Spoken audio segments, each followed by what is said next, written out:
Hi po, I'm Rolem, your therapist.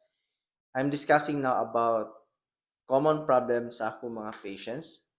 Ginatawag na uneven fit. This is the samples of the pictures na makita ninyo na dili jud even ilang fit.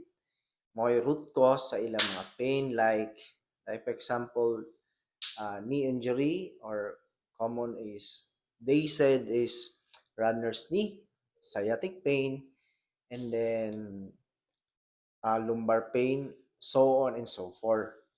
So, hopefully, this video will educate some of the runners, labi sa mga baguhay.